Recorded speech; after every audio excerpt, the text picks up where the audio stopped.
What are the drivers of engagement? All right, this is not just haphazard. When I was at my old company, we would actually, we'd look at the statistics, millions of people filling these surveys out, describing how engaged they were and answering questions that relate to engagement.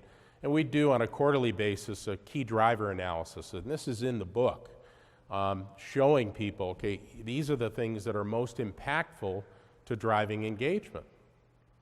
Number one on the list, recognition. The single most impactful way to create engaged employees is recognizing them and showing appreciation. What does engagement look like? That positivity, I mean, look at this gentleman. Absolutely infectious optimism. And this team spirit that engaged employees bring is just wonderful.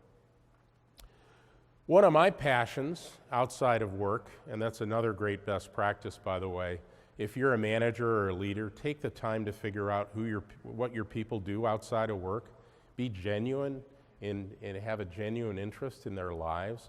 I love to climb mountains, and about 15 years ago I started my journey on what's called the 7 Summits, which is to climb the highest mountain on every continent, all 7 continents. I've done 4 of them. This is actually a picture of my last one, which is actually the highest mountain in Europe, which happens to be in Russia. And the reason I have this slide up is because during these climbs, when I'm decompressing about my type A personality and my work environment, I couldn't help but notice that there is an uncanny similarity between high altitude mountaineering and building a magnetic culture. It requires great leadership.